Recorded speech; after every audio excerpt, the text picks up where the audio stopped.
When someone wants to farm a field, they tend to clear all the vegetation, the native vegetation that's there, and then grade the site to make it a little bit flatter so that water, when it does flow on site, spreads out more evenly and doesn't concentrate and cause more erosion since they just removed all the vegetation. Everyone has seen a fallow farm field or something that's recently tilled. It's essentially just bare dirt.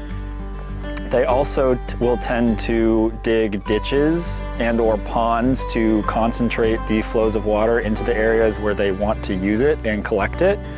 Water is a really precious resource here on the Santa Cruz and San Mateo coastline. We have a pretty steep and limited watershed where we have flashy flows in the winter and come late spring, early summer into fall, almost no water in many of our creeks. So the water that we can catch in the winter, they have to have a way to retain it and spread it around their sites. So farming is often a dance of how to collect enough water and move it around your production field so that you get all your crops growing the way you want to. And then also you don't want your fields to flood. So digging ditches around the edges drains the fields pretty effectively.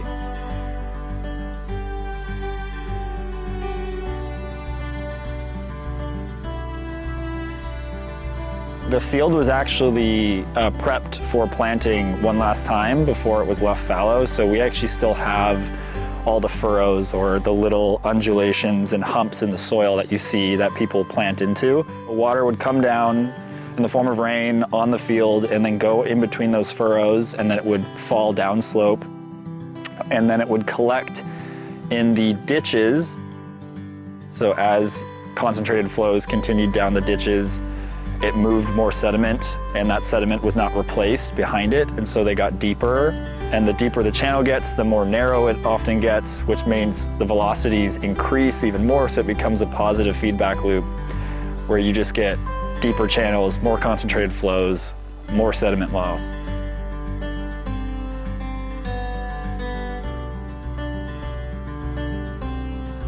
The Green Oaks Restoration Project here at Año Nuevo is intending to fill in a lot of these agricultural ditches to stop that quick release of water from the site and to essentially slow the water down, spread the water out, and sink the water into the adjacent fields to create a more wetland riparian meadow habitat.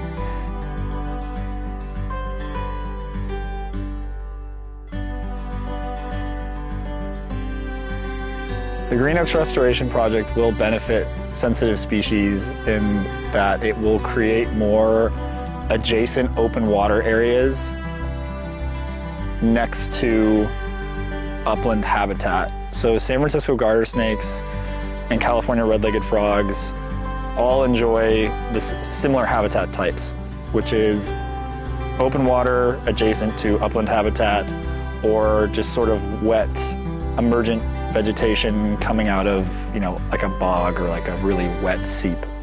Right now, the only habitat where that exists on this site is right around the man-made eastern pond, which is a year-round water feature.